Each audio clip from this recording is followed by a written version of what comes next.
السلام علیکم، امید ہے آپ تمام احباب خیریت سے ہوں گے۔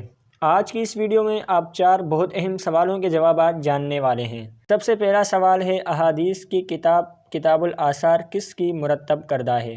سوال نمبر 2، احادیث کی کتاب الموطا کس کی مرتب کردہ ہے؟ سوال نمبر 3 ہے، قرآن میں سب سے زیادہ کس پیغمبر کا نام آیا ہے؟ اور سوال نمبر 4 ہے، مسلمان کعبہ کے گرد طواف کرتے ہیں تو فرشتے کس کے گرد طواف کرتے ہیں؟ اگر آپ بھی ان سوالوں کے جوابات جانتے ہیں تو کمنٹ باکس میں لازمی سے بتائیے گا، وگرنہ ویڈیو کو اینڈ تک لازمی سے دیکھیے گا۔ تو چلتے ہیں آج کی اس ویڈیو کی طرف۔ آج کی اس ویڈیو کا پہلا سوال ہے، احادیث کی کتاب الآثار کس کی مرتب کردہ ہے؟ آپ کے آپشن ہیں، اے امام اعظم ابو حنیفہ کی، بی امام شافعی کی، سی امام احمد بن حنبل کی اور ڈی امام مالک کی۔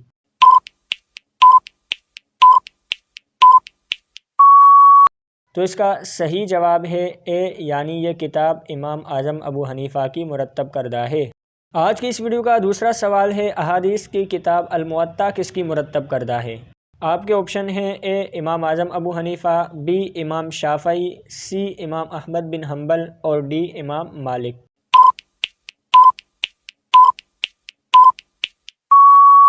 تو اس کا صحیح جواب ہے ڈی، یعنی امام مالک۔ آج کی اس ویڈیو کا تیسرا سوال ہے، قرآن میں سب سے زیادہ کس پیغمبر علیہ السلام کا نام آیا ہے؟ آپ کے آپشن ہیں، اے حضرت محمد صلی اللہ علیہ وآلہ وسلم، بی حضرت ابراہیم علیہ السلام، سی حضرت ہارون علیہ السلام اور ڈی حضرت موسیٰ علیہ السلام۔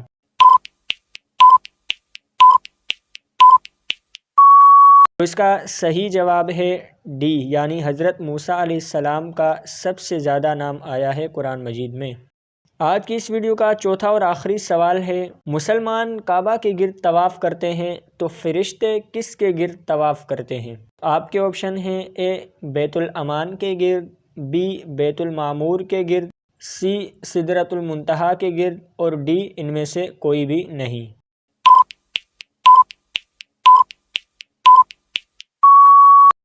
تو اس کا صحیح جواب ہے بی، یعنی فرشتے بیت المعمور کے گرد طواف کرتے ہیں۔